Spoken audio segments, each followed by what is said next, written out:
ఇంత దూరంగా ఉంటే రాకెట్ మీరు అనుమతి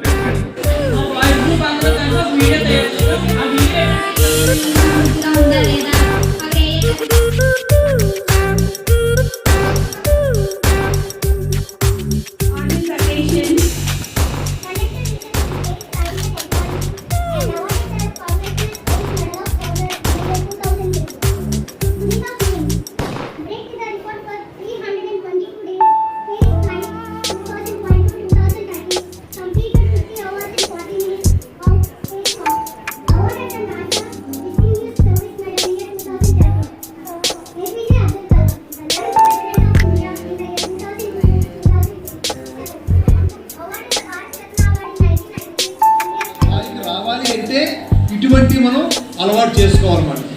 అందుచేత మనకు వచ్చిన 14 మెంబర్స్ కూడా చాలా బాగా చెప్పారు.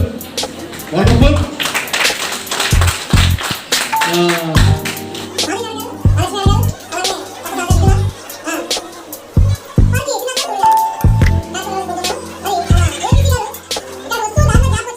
వస్తారు. సో ఆ గ్యాప్ చూడకుండా మీరు అవగాహన తీసుకోవాలండి. సో వాళ్ళు ఏం చేస్తారు, మధ్యలో సార్ మాట్లాడతారు, వెళ్తారు. సర్టిఫికెట్ కూడా రాయించాం. సర్టిఫికెట్ సాయంతో ఇప్పించేయండి. ఫస్ట్ సెకండ్ తర్వాత చూసుకోవచ్చు. ఫస్ట్ అందరికి ఇచ్చేయండి. ఇందులో గ్రూప్ ఉన్నాయి కదా, వాళ్ళకి మనం ఎంత ప్రైజ్ గ్రూప్ వాళ్ళకి. ఇది బ్రీఫ్గా జరిగిపోయింది. ఈ రోజు జరిగిన రిపోర్ట్ అంతా కూడా ఇంగ్లీష్లో ఒకటి తెలుగు రాసేవాళ్ళు మ్యాగజైన్ కోసం. ఓకేనా? అది అప్పటికి కూడా పూర్తి అయిపోవాలి. అందరూ రాస్తే అది ఎవరు బాగుందో తీసుకుంటాం. ఓకేనా? రైట్.